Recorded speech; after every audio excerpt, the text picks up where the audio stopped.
Assalamualaikum warahmatullahi wabarakatuh. Perkenalkan, nama saya Elsa Zahra dari kelas 2C.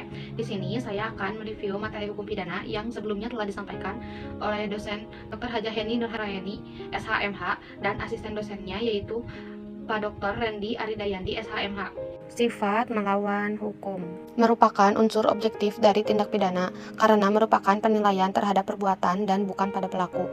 Suatu perbuatan dikatakan melawan hukum apabila perbuatan tersebut masuk dalam rumusan delik sebagaimana dirumuskan dalam undang-undang.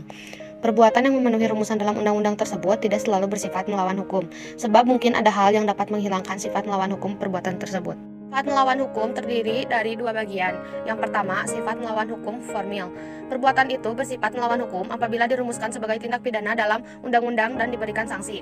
Sifat melawan hukum dapat dihapus apabila diatur berdasarkan undang-undang.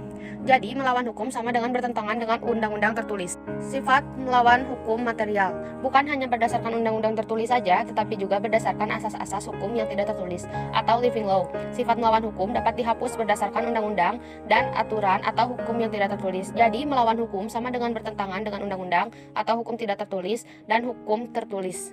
Sifat melawan hukum material dibagi menjadi dua. Yang pertama, dalam fungsi negatif. Dalam fungsi negatif, mengakui kemungkinan adanya hal-hal yang ada di luar undang-undang untuk menghapuskan sifat melawan hukumnya perbuatan yang memenuhi rumusan undang-undang. Yang kedua, dalam fungsi positif. Dalam fungsi positif, menganggap suatu perbuatan tetap sebagai tindak pidana walaupun tidak nyata diancam dengan pidana dalam undang-undang. Jadi, mengakui adanya hukum tidak tertulis sebagai sumber hukum positif. Di negara Indonesia sendiri menganut ajaran melawan hukum material dalam fungsi yang negatif. Mengapa sifat melawan hukum harus dibuktikan? Karena apabila dicantumkan dalam rumusan tindak pidana secara tegas, maka unsur melawan hukum harus dibuktikan.